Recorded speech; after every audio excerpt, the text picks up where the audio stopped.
Golfers from 12 different golf clubs took part in the long drive competition, with VetLab's Moile Mashira smoking his drive 314 yards to stake a claim for third place and getting a marker out there for the rest to try and chase.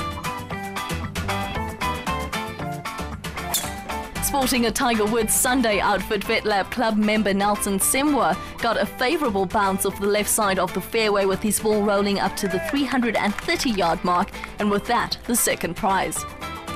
But the man of the moment was Limuru Golf Club's James Waweru. He absolutely killed a perfect draw and, aided by a massive bounce, managed to post the winning distance of 336 yards. He was very surprised that he walked away as the winner. This is actually one of the big competition, having like 30 people from every club. Longest hitter, I didn't know that I'll make it, but well, I did it. Although not the 4-under par he shot in the first round, Raymond RUSSELL did well to card a very respectable 69 to place fourth going into the third round. Yeah, it was a solid enough day. It was a bit more difficult playing this afternoon than it was yesterday morning. I got off to a great start and then started the back nine pretty poorly, so that's why I put the brakes on my round, and nothing really much happened the last 6 holes. Jordi Garcia Pinto showed his class as he played his round of the tournament. Even with 2 bogeys on his card, the Spaniard made it look easy as he turned in 2 under and then proceeded to go 3 under on the homeward stretch. The thing is that I have played very good from the start. I made some quick birdies on 2 and 3, and from then I have played very relaxed and enjoying the day.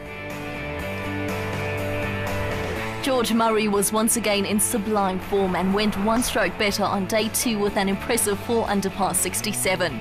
There were no drop shots for the Scotsman, whose all-round game was very much on song. Played really nicely today. I didn't play that well yesterday and managed to score, so that'll hopefully be my best round. But I played a lot nicer today and never really struggled to make par in any hole, which was nice.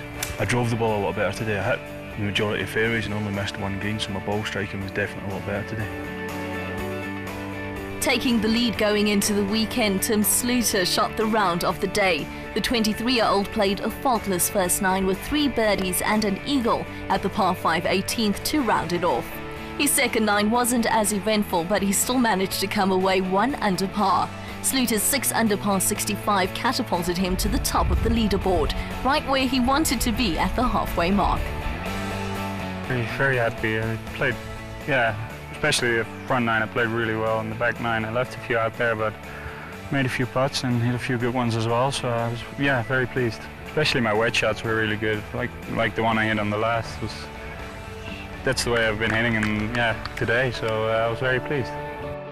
There was plenty of action during the second round of the 2013 Barclays Kenya Open here at Karen Country Club.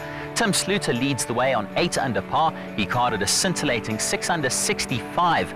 The cut line fell at 2 over, and with the course drying out, it's getting firmer, meaning conditions will be tough over the weekend. We'll have more for you from the Barclays Kenya Open up after the break.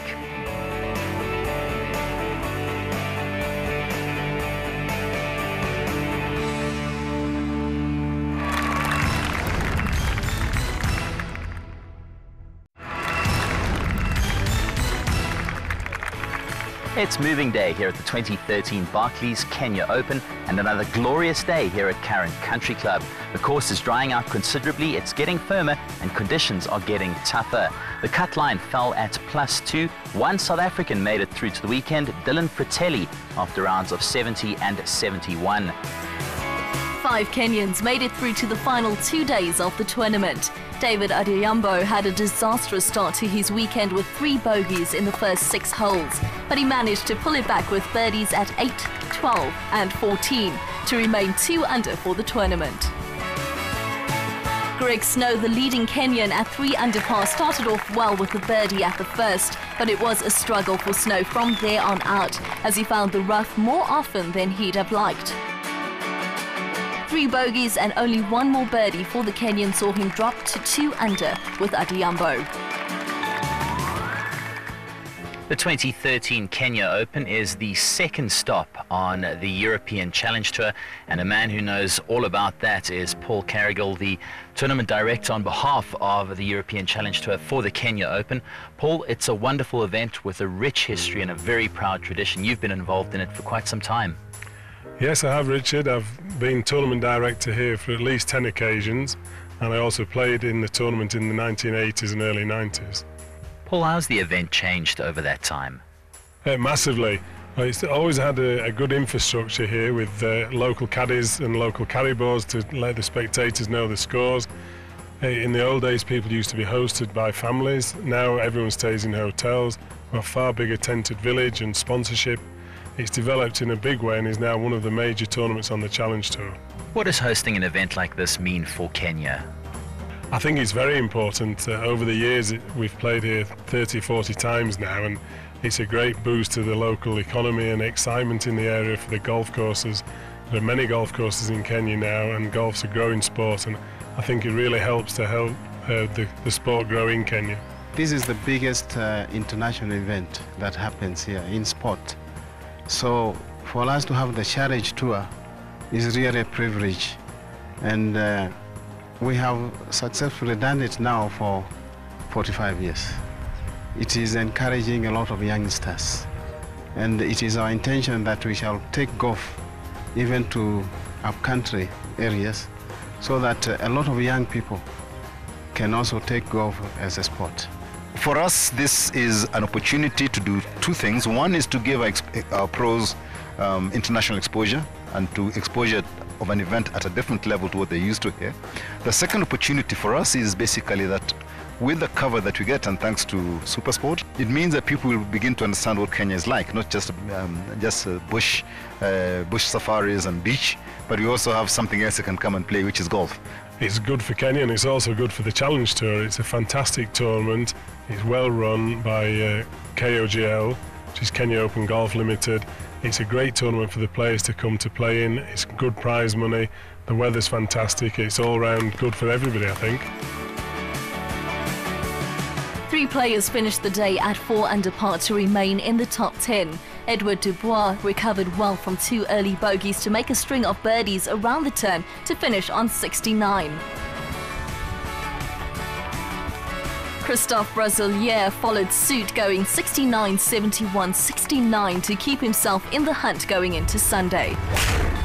Dylan Frittelli's game got better as the tournament progressed, and the South African made his mark on Saturday with a 3 under par 68. The Pretoria-born golfer spent 4 years representing the University of Texas and finished his college career ranked 3rd in the individual college rankings. Frittelli turned pro last year and is looking to gain experience on the Challenge Tour. It's a wonderful country. The people are extremely friendly.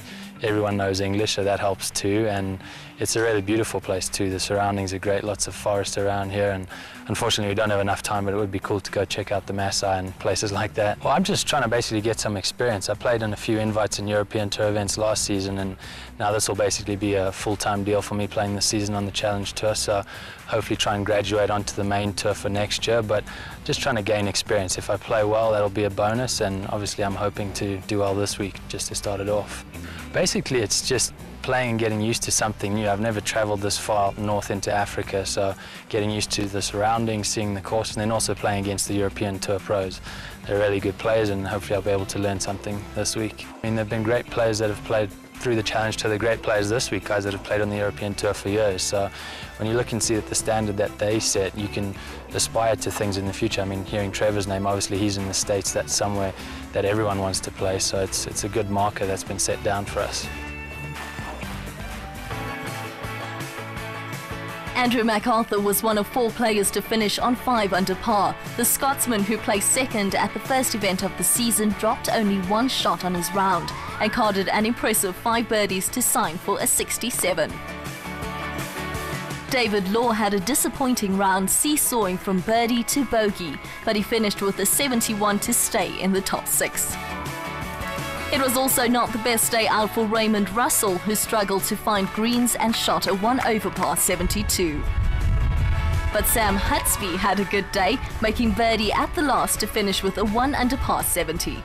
Kenya is well known for producing exceptional long-distance runners. One of their most famous athletes, Moses Tanui, has since retiring traded in his running shoes for a set of clubs and has become addicted to golf. 1.5 years ago, I tried and now I'm in love with golf. The most part that I love is putting. If you putt, maybe have one putt or two. That's the best part that I love. Tanui won the Boston Marathon twice, as well as a gold medal at the '91 World Championships in Tokyo. He believes there are a number of key factors that have propelled Kenyan athletes to glory. Our athletes, the part that they come from is they are like nomads. They walk from place to place. And number two, we are disciplined. And sometimes we commit ourselves to what we want. For Kenyan athletes, they commit themselves to what they want. Tanui plays off an 18 handicap out of Eldoret Golf Club, not far from the current country club, the venue for the 2013 Barclays Kenya Open. Tanui believes that having a challenge tour event in Kenya is helping to raise the profile of the game. I think golf is coming up in this country very well. And I know golf also, it's going to Olympics. And I want also to be there, but for my country, golf is coming up well, and like international events coming to this country. This is our motherland, and we love to see that any international event, especially golf, which many Kenyans doesn't know that it is here. And I would like to appeal to them that when for next year, if they hear that our friends from outside Kenya, if they are here, they should come and cheer and see. I've seen young men playing. It's wonderful. Like athletics, we are the superpower. We would like also to see golf going far, far like athletics. Adrian Odegu shot a timely 68 to move him to 6 under par. The 20-year-old took advantage of the par 5s, making birdies at both on the back 9. Just play well, started okay, even if I made a bogey at the 3rd. Then my second bogey was at the 13th with 3 putts. But if not, I just play well, didn't miss too much and made a few up and downs to finish, so I'm happy. Brooks Koepka got off to a cracking start with 3 birdies in the first 5 holes. He came a bit unstuck at the start of the second 9, making 3 bogeys between 10 and 14. But the American, looking for his second tour victory, finished strong, picking up 3 shots in the last 4 holes. I feel like I've actually been playing very well the last, this will be the 3rd week in a row. In India, I played very well, just didn't score on the weekend. And then down in Joburg, down there, I actually thought I played well, but just missed a cut. So, the confidence is there, which is really big. And, just got to go out and play. Things didn't go as planned for 29-year-old George Murray. He wasn't hitting his wedges as well as he'd have liked to, and he finished with a 71 to stay at 7 under with Koepka. I'm pretty disappointed the way things went today, and nothing really happened. I hit a lovely the first 3 holes, and then I took a bogey with a wedge at the 4th, which is just, can't even describe how bad that feels. And then managed to birdie the next and took a bogey with a 9-iron in my hand, which is just disgusting. But if I only finish at 10 or 11, I've still got half a chance tomorrow, so if I could go out and play nicely and stick to my game plan, hopefully I can maybe pull something off. You never know. Looking composed and hungry for his first tour win, Jordi Garcia Pinto came in with another sub-70 round. Pinto made a pair of birdies at the start of his round, but gave the shots back at 4 and 9. He turned up the heat with 3 birdies on the way in to go into a share of the lead at 10 under. I'm really happy. Today I played superb, and I'm very happy and excited to play tomorrow. Team is we were friends since we were very young, and I enjoyed the day. A lot of people come, and this is not usual on the challenge tours. It's incredible. It has been a great day. People has had a great attitude, and it helped me a lot to play my best. Also staying in the 60s, Tim Sluiter carded a 2 under par 69 to join Pinto atop the leaderboard going into the final round. It was a relatively steady round for the man from the Netherlands, who dropped only 2 shots all day. Using his length off the tee to his full advantage, he made birdies at all 3 of the par 5s. Well, Yeah, it was pretty solid and not many mistakes, a few mistakes and yeah, a few good birdies. So yeah, I was pleased. I birdied all the par 5s, which is obviously my advantage here when I'm pretty long, and so it's good to use that advantage and birdie all the par 5s. And yeah, I left a few out there, but I also saved a couple. So yeah, it was a good round. I'm trying to enjoy as much as possible tomorrow, and yeah, it's all about getting better. So whatever happens, it's going to be great, because yeah, playing with the heat in the top of the leaderboard is, yeah, that's what you play for. So. Another fun aspect of the Barclays Kenya Open is the nearest to the pin shootout they have for the pros after Friday's second round. A tee was marked out in the fairway and the players had only one go at the target. The aim here is to get your approach shot as close as possible to the pin. Some advice: take dead aim and fire, just like Ben Parker did. After that brilliant shot, the 24-year-old English pro Sam Hutsby managed to get this one in close to stake his claim at the winner's prize.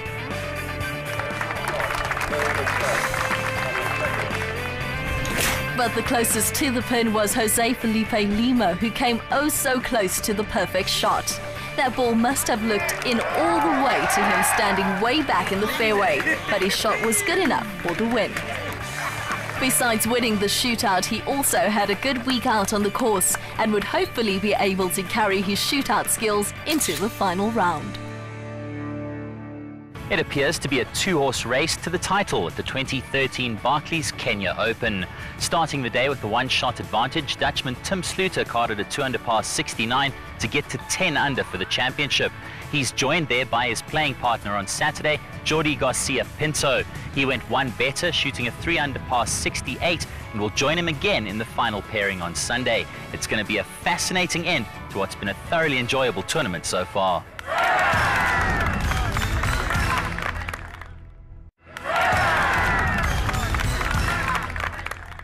It's another glorious day here at Curran Country Club for the final round of the 2013 Barclays Kenya Open. It looks like a two-horse race at the moment. Jordi Garcia Pinto and Tim Sluiter out in the lead at the moment on 10 under par. Will they be the ones to lift the trophy at the end of the day's play, or could somebody from back in the field come from behind and win the Barclays Kenya Open? Brooks Koepka and George Murray, the closest rivals to Pinto and Sluiter. It's going to be another fascinating day of golf. It was a very positive week for Greg Snow and Kenyan golf, as the youngster placed in the top 40 to be the leading Kenyan at the tournament. Struggled a bit today, started off pretty good again, and just a few loose tee shot sevens yesterday, and nothing just happened. And it's been great. It's been a great week, making the cut. Pity I couldn't finish top 10, but I'll just take the positives out of it, and hopefully I can do better next year. Bernd Ritthammer moved into contention after his spectacular 66 on day 3. The German followed that up with a 68 on Sunday to move him to 6 under and a share of 7th place. Raymond RUSSELL joined Ritthammer at 6 under after he closed with a 1 under par 70. It was another round of 69 for Christophe Brasilier, whose only mistake came when he made triple bogey at the par 4 third, but his 5 birdies secured him a spot in the top 10. Dylan Frittelli showed his class as he finished with a 2 under par 69 to claim his place amongst the top 10. It was a great way to start his 2013 Challenge Tour, and he's definitely a player to look out for in the future. Top 10's always good. I came in here not having played a tournament in 3 months, so it was good to get back out there, and decently happy with how I played. Well, this will get me into the next tournament, so I'm hoping to try and string a few events together and get on a bit of a run so I can get higher up on the money list. And then as the middle of the year comes, there are a bunch of tournaments, so I hope I can squeeze in a win somewhere in the middle there and set myself up for the end of the year. Well, we've managed to get away from the golf just for a little bit and see what else Kenya has to offer. We're here at the David Sheldrick Wildlife Trust Orphans Project, and we've brought one of Kenya's golfers with us, Riz Charania. Riz, it's been a while since you've been here. It was a couple of years ago, but you're looking forward to it again? Oh, absolutely. I'm looking forward to the experience again. I think I was here when I was a young child in school. All right, well, let's go and have a look and see what it's all about. Let's go. Well, the Wildlife Trust, the David Sheldrick Wildlife Trust, is a place where we are taking care of orphan baby elephants and orphan baby rhinos and reintroduce them back into the wild later on after an age where they can survive without the mother's milk and also protection. And so we rescue them because there have been orphans out there, and there have been orphans from different reasons. Some, the mothers have been killed by poachers because of the trade on ivory. Others have been separated from the mothers by human beings, which is human-wildlife conflict. And some mothers have died from natural reasons, and this has happened to them when they are still young, at an age where they could not have survived without the mother's milk. So that is why we had to rescue them and hand-rear them here for about 3 years before we start the process of reintroducing them, which takes place in Savo East National Park. And it takes a long time before it happens. It takes a minimum of 5 years, a maximum of 10, depending on the natural characters of different elephants. But in the long run, they all go back into the wild. Visitors to the David Sheldrick Wildlife Trust's Orphans Project get to see the orphaned elephants up close and personal, while Edwin explains how and why each elephant came to the nursery and how they look after them. Being able to spend time with the orphaned animals is a wonderful experience for tourists, and in turn their donations to the trust help keep the project in operation. Kenya is well known for its wildlife and game parks, but it's also becoming known as a golfing destination, something Riz and other avid Kenyan golfers are encouraging. It's very, very unique what we have here. I mean, we've got good golf courses coming up now. We've got the safari package, we've got the beach. So I think in terms of global tourism, that's a very unique product that Kenya does have. And it's something that we can tap into very, very well over the next 3 to 5 years. I think it's very important that a lot of people are aware of what we do have, and we can only grow from here. I mean, one of the things we're blessed with in Kenya is a superb climate, a very temperate climate. So when it comes to golf, you can actually play golf 365 days a year. And when you look at the quality of this course, we have PGA level courses, not just current, but we've got other courses here.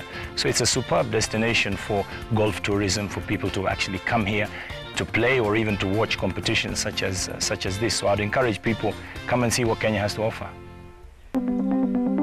Francis Edward Dubois moved his way up the leaderboard with a final round 68. Dubois had a near faultless round that secured him a share of 5th place with Brooks Koepka.